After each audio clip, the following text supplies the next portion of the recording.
Lady డాన్ని ఇంత పెద్ద ఇది పెద్ద రూపంలో ఇచ్చి ఆమెను మ్యాగ్నిఫై చేసి ఆమె చాటున చాలా మంది పనులు జరుపుకున్నారు అన్నది ఒక పెద్ద మాట. ఓకే. రెండవది, ఇప్పుడు హోంమంత్రి గారి మీద వీళ్ళు ఎదురుదాడి కూడా చేస్తే ఆమె విచారణకు ఆదేశించి అరెస్ట్ చేయించిన పరిస్థితి కూడా ఉంది కదా పోలీసులు. కాబట్టి నెల్లూరులో జిల్లాలో రాష్ట్రం అంతట్లోకి విచిత్ర పరిస్థితి ఉంది. టీడీపీ వాళ్ళు, వైసీపీ వాళ్ళు కూడా ఈ నేరాల చిట్టాలో, ఈ బంధాల్లో ఉన్నారు. అవును. ఇప్పుడు శ్రీకాంత్ కోసం మీరు బెయిల్ పెట్టి సిఫార్సు చేశారు అంటే మొన్న శ్రీధర్ రెడ్డి అవును నేను మానవతా దృష్టితో చేశాను అనే చెప్పాడు.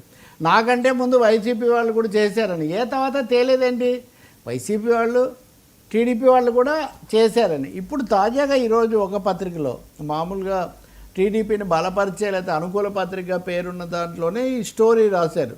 ఏమని అంటే అరుణ అరాచకం అని, ఆమె పేరు అరుణ. అవును.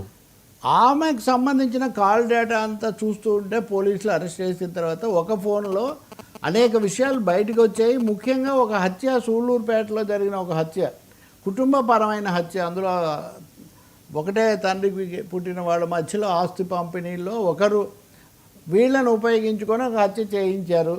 అందులో ఆరోపణ మాత్రమే, అది వాళ్ళు రాసింది, మనకేం ఉన్న